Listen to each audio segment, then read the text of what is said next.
मुंबईत आज सकाळपासूनच पावसाला सुरुवात झालेली आहे आणि मुंबईच्या तरुणाईला नेमकी या पहिल्या पावसात कोणाची आठवण येते या सर्व गोष्टी आपण आज मुंबईच्या तरुणाईकडून जाणून घेऊया. चला तर आजच्या दिवसाची आपण सुरुवात करूयात आणि मुंबईच्या तरुणाईला या पहिल्या पावसात नेमकी कुणाची आठवण येते ते जाणून घेऊयात. याद आना ज़रूरी नहीं है पर एक्स की याद आ सकती है लोगों को.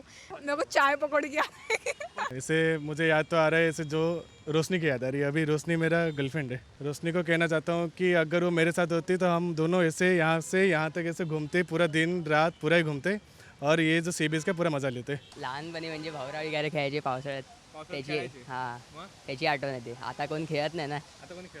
सगळे मोठे आले ना. सगळे मोठे आले. सगळ्यांना खेळू शकता की असं काय? आमच्या इकडच्यांना लाज वाटते तर काय करणार. पाऊस म्हटलं की काय आठवतं मला? गणपती बाप्पा.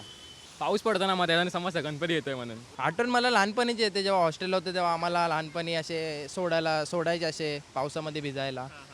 ते तसे आता आठवण फील करतोय म्हणून आलो इथे. फर्स्ट बारिश होती है तो मुझे एक्चुअली मेरा ब्रेकअप हो चुका है तो मुझे जब भी मानसून आता है तो मुझे अपने बॉयफ्रेंड की याद आ जाती है. याद मेरे को किसी की नहीं आती. इसकी एक्स की क्या? इसकी एक्स की. इसकी एक्स क्या तुमको आ रही है?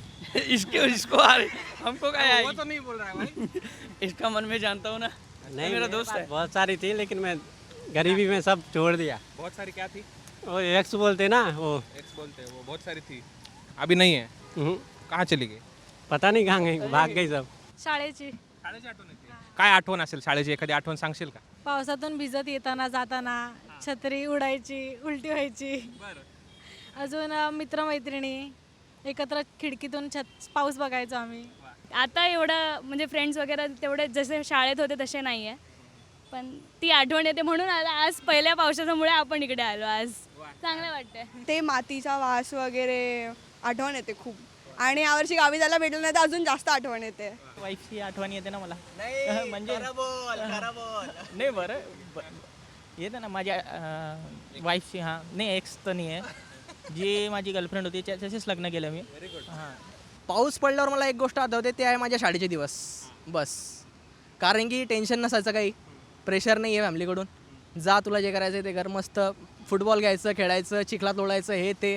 आणि आम्ही म्हणजे गावाच्या साईड जास्त राहिलेलो आहे. मग असं हे कॉन्क्रिटीकरण तिकडे काहीच नाही आहे.